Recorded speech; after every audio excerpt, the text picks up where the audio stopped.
Qapla! Welcome to Gamers Web. My name is Mark, and in this video I'm going to take a look at some really cool Klingon miniatures. Glory be to you and your house. Qapla! Let's check it out.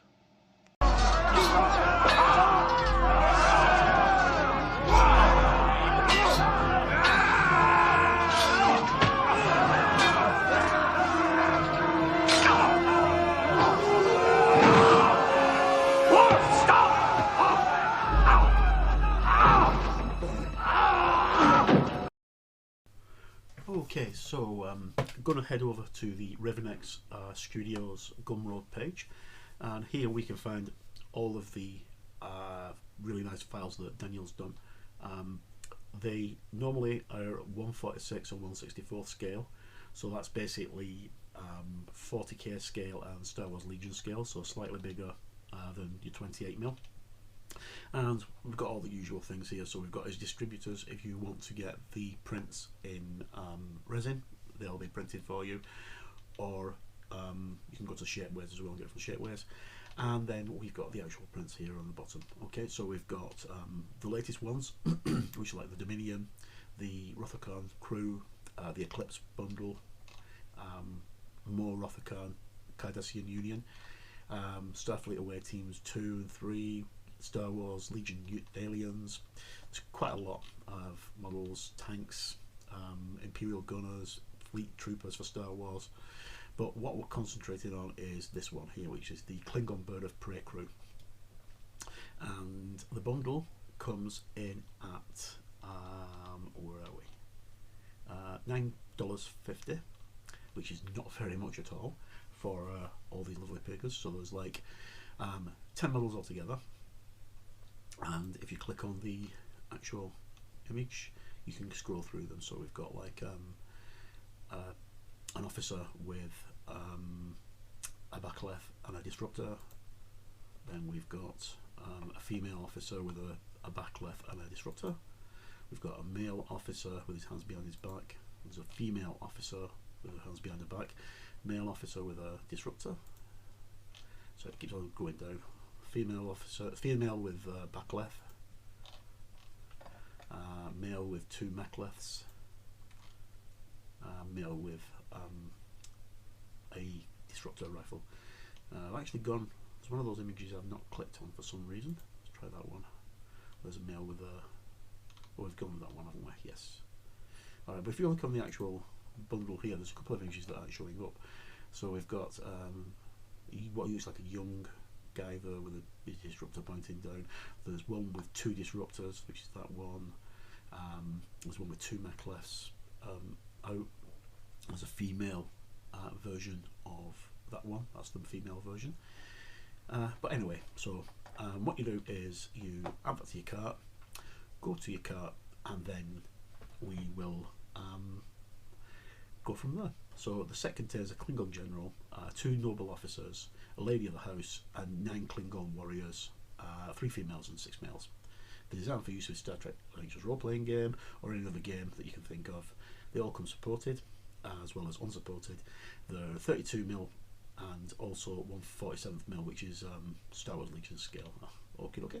So just click on that to buy, add them to your cart, pay the money, and we go from there. Now, I'm not going to do that because I've already got them on my hard drive, but I will take you through the next step. So if you bear with me a moment, I'll get things set up on the printer.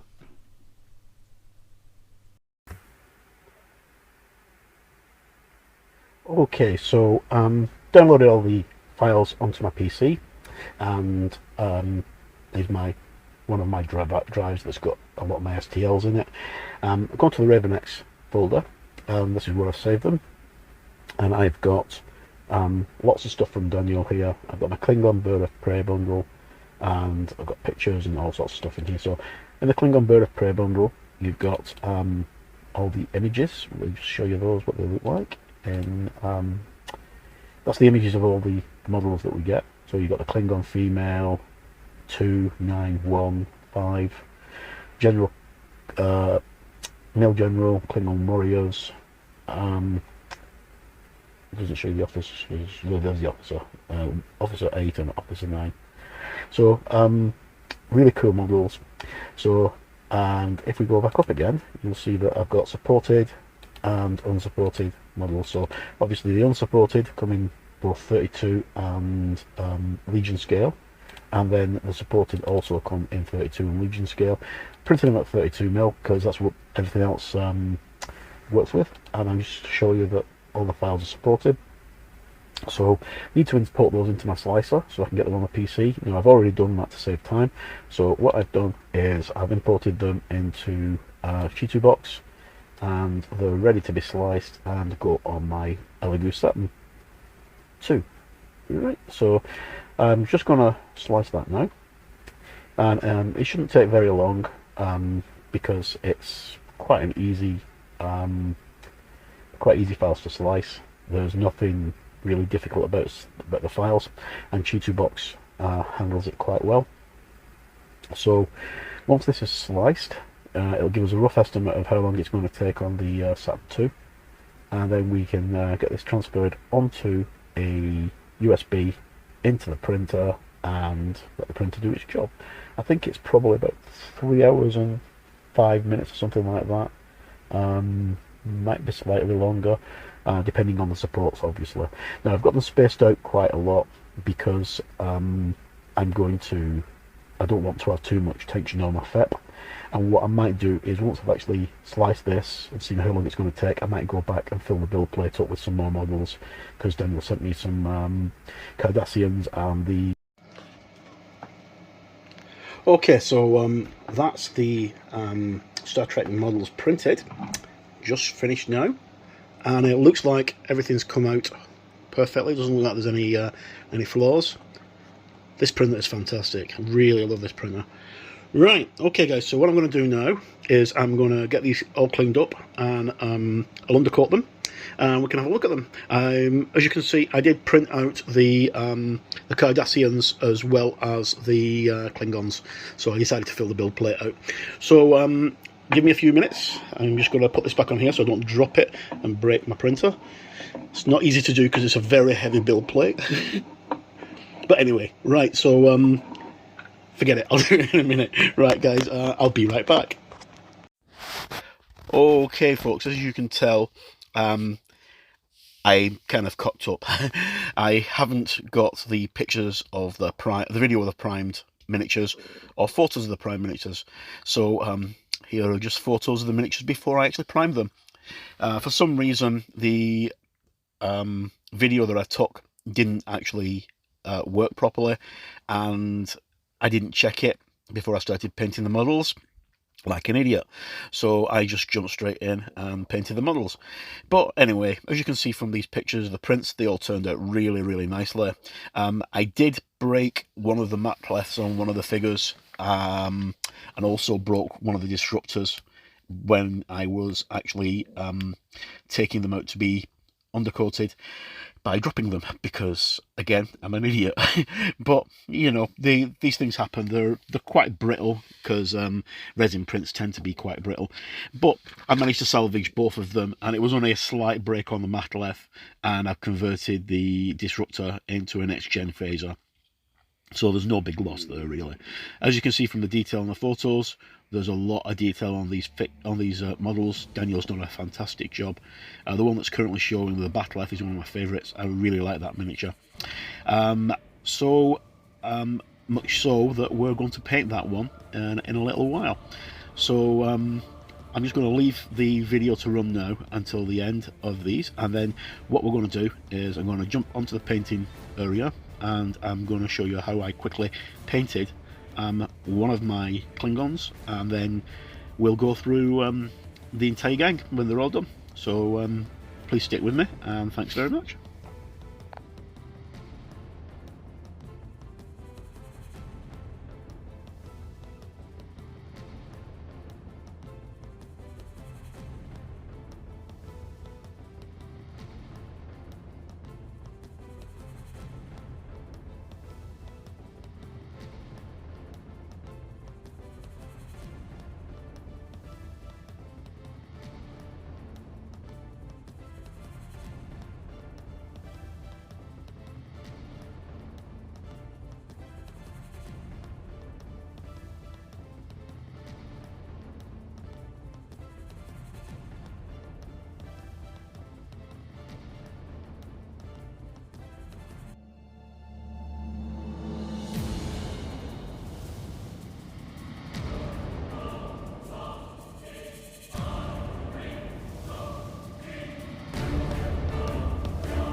Okay folks, welcome back. Right, as promised in the previous part of the video, I'm going to paint up quickly one of the excellent Raven X Studios Klingon warriors.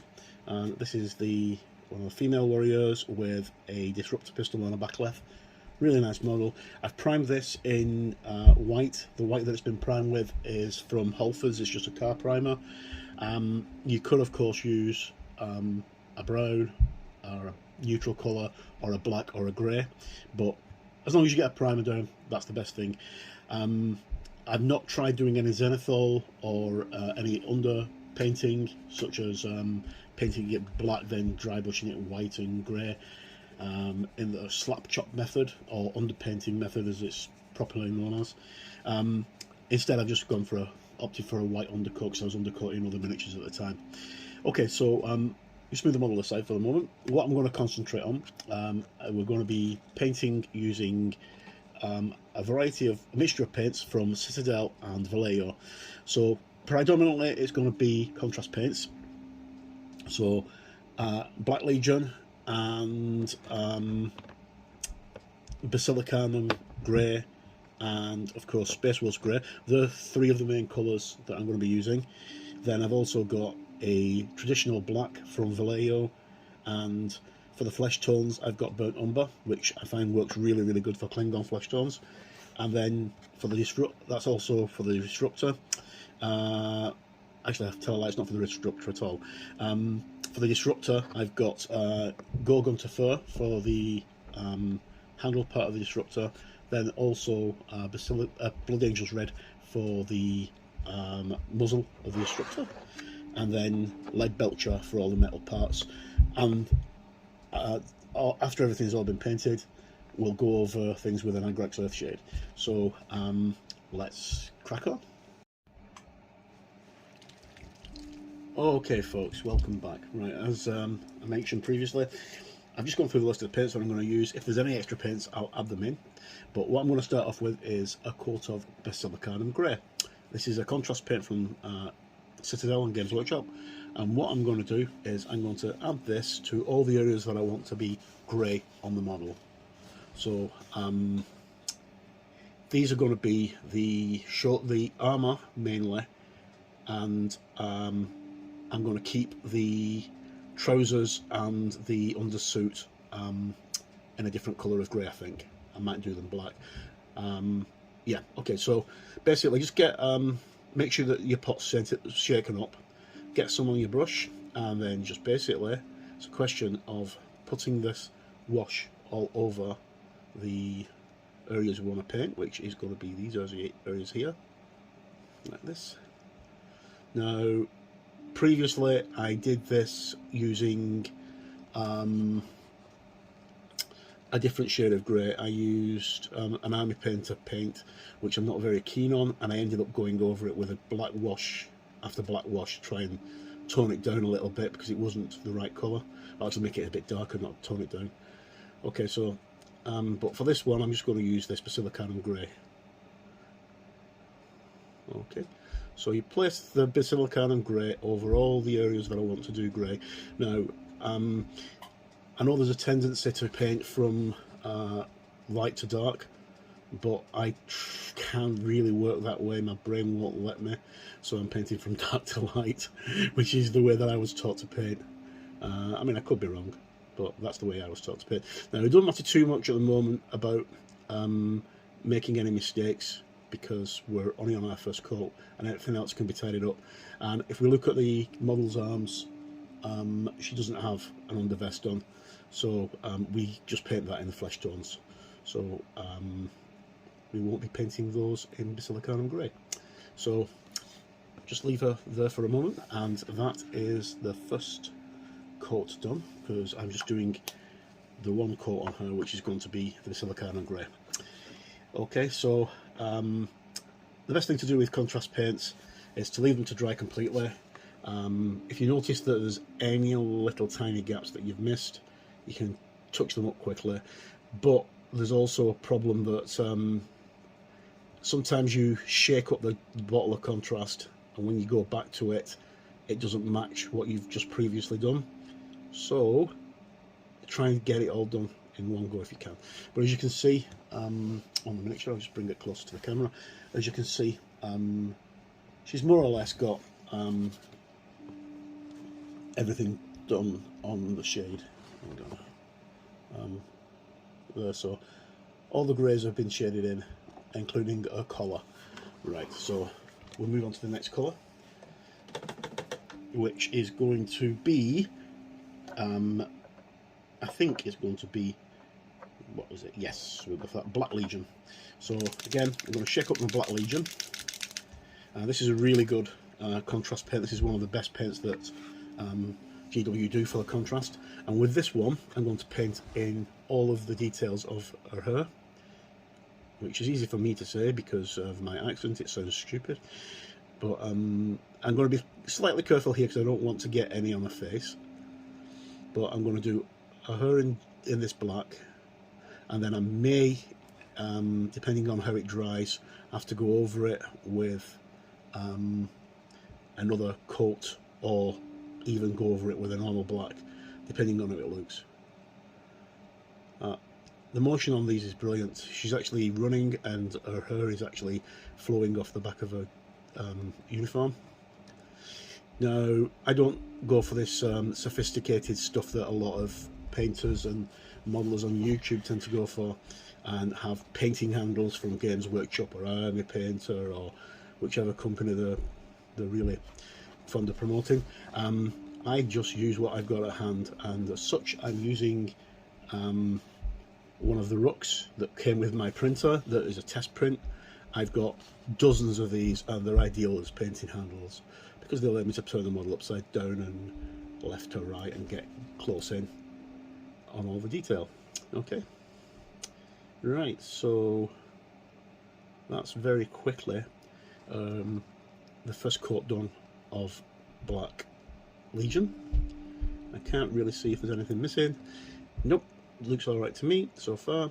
And what I'm also going to do is I'm going to do avambraces in black, because they tend to be black rather than leather, although Klingon uniforms do tend to change depending on the person who's wearing the uniform. Please forgive me if you can hear a noise in the background. It's the printer, because I'm in the middle of doing a commission, so I've got to try and get that done and this done at the same time, because this video is now running late. So first vambrace is done. Do the second vambrace, and again, as I say, I'm not used to painting on my camera, so I don't know where to put my hands for the best. Right, so the second vambrace I'm just going to do again. Again, you don't need to be too neat, but I think it's probably easier if you just take your time and try not to make a mistake if you can help it. If not, don't worry about it. It's just a question of getting some white paint or whatever base colour paint you've used, and then just starting again. Now obviously, because I'm using contrast paints, I'm using a light paint. If I was using normal paints over a black background, I wouldn't be using contrast paints, because they don't tend to work very well with a light background. Oh, sorry, that background. Okay, so we'll just leave her there for a moment, and then I'm going to move on to the Gore Grunta brown. Now, because I did the black first, and then I did the black first and the Basilicarnum grey, it's given the time for the Basilicarnum grey to kind of dry off a little bit. So I'm going to shake up my Gore Grunta, and I'm going to use this for all the leather details, and I'm going to actually give this character leather trousers. So I'm going to get the Gore Grunta brown, Gore Grunta fur, sorry, and just paint it all over her trousers like so, and I'm actually going to go down onto her legs as well and paint the boots in this colour. Now the boots can be brown, they can be black, they can be grey. It all depends on when they were shooting and what characters had on their specific outfits. So again, not need to be too careful with this, because it's not really that bad a paint to paint with, and this is really, really good for painting leather and fabric, especially things like the trousers. Alright, so like that. If you do find that you've got a large section of paint pooling, good thing to do is just quickly wipe your brush off on a piece of tissue or cloth, and then with a dry brush just go back over, or you could keep a wet brush handy and do the same thing using a wet brush.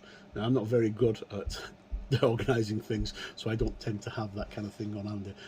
So next part is going to get the belt, and I'm going to do the belt with Grunta brown again.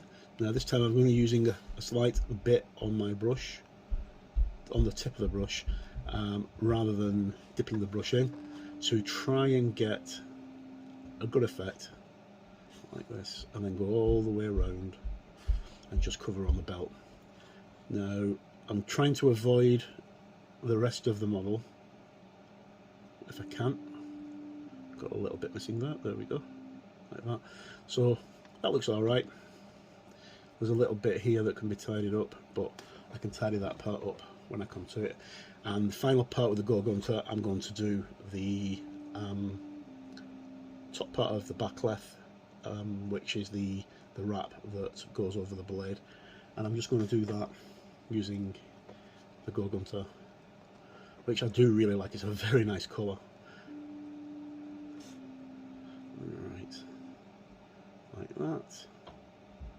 And I have lied, there is another part of the model that I need to use Grunta brown with. I'll Grunta fur. Right, so that's the back left done. So the next part is for me to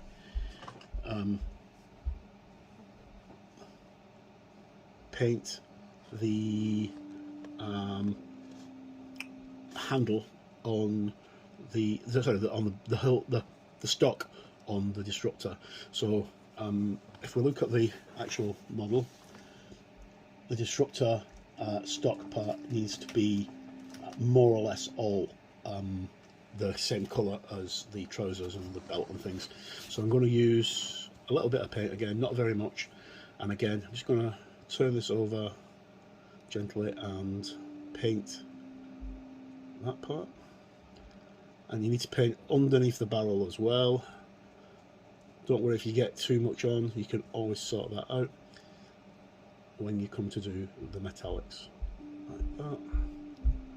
Okay, and that's the Grunta done.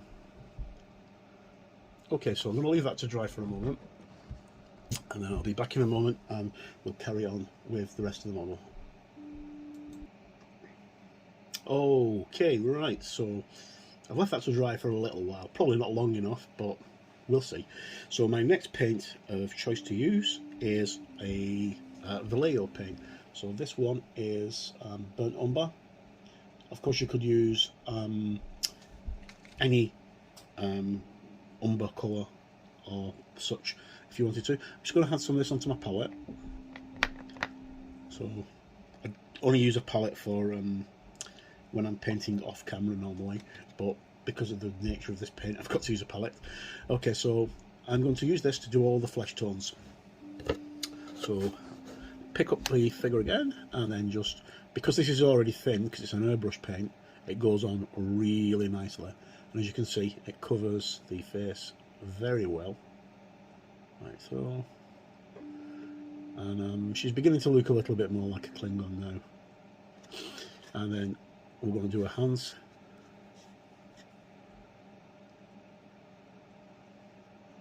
And I've just noticed that she's got a gap underneath her hair which I've missed, but that doesn't matter because I'm going to be washing that area in a little bit anyway.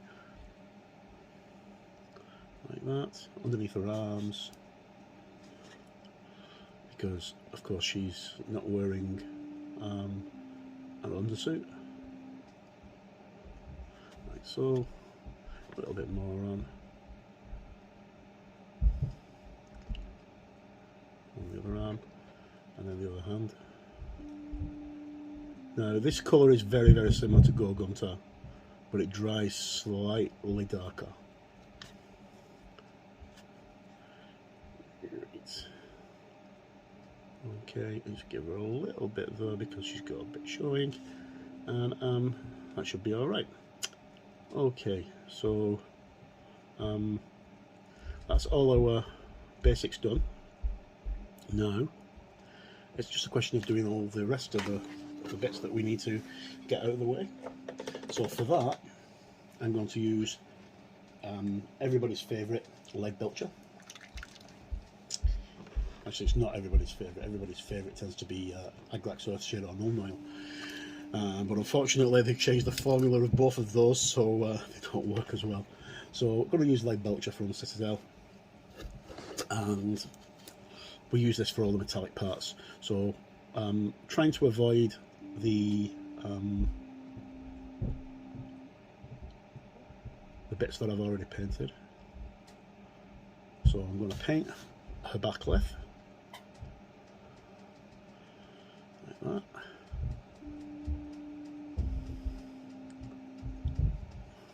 And of course on the other side of the back left.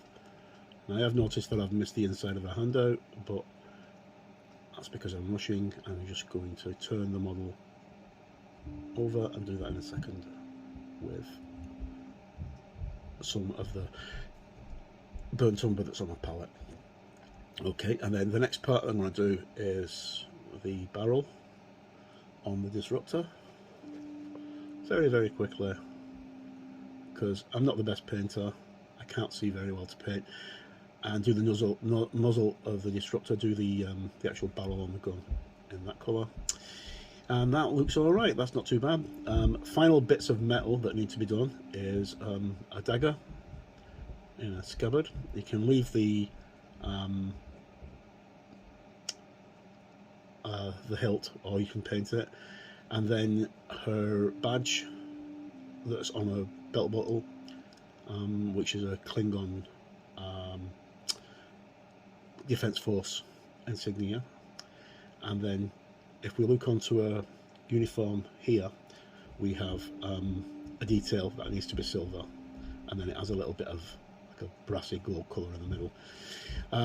What we can do as well whilst we're on this stage is just do a slight edge around the sides of her armour,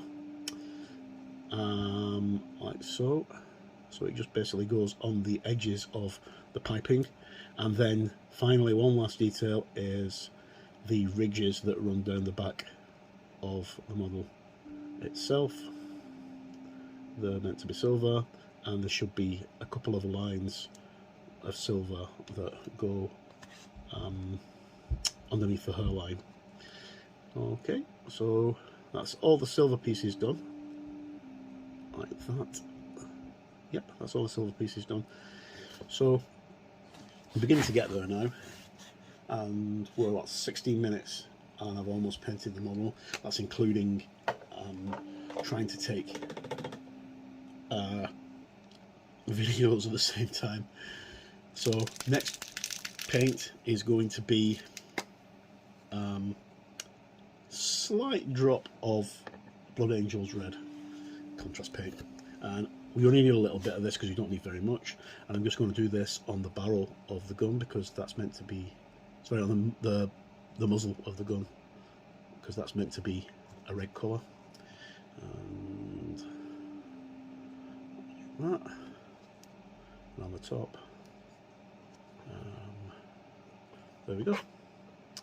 So all done, quite quick, quite simple, and there we go. I can get it to focus. There we go. So as you can see, she tends to stand out alright. The flesh tones look okay. They'll look a lot better once I get a wash on them.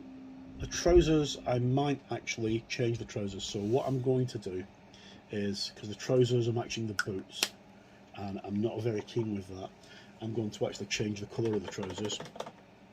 Again, you could keep the trousers the same colour as they are, but instead of actually having them as Basilicarnum, the Gore Grunta fur, I'm actually going to use Space Wolves Grey on the trousers, and it'll darken them down a little bit. They are dry, so just get some of this and put it onto my brush, and I'm just going to change the colour on the trousers and give them a wash over, because it'll make them look a little bit different.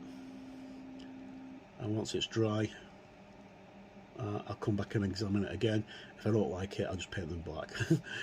You can see, that's probably one of the easiest things to do. If you don't like the colour of it, just leave it and paint it black, because there's no fast and steady colour for these, because they did so many.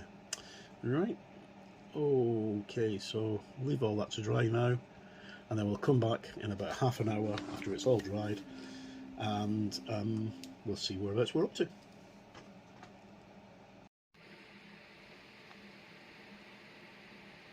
Okay, so here's our finished Klingon warrior. All in all, I don't think it turned out too bad, to say that it only took about 16-17 minutes to paint in total. It didn't take very long at all.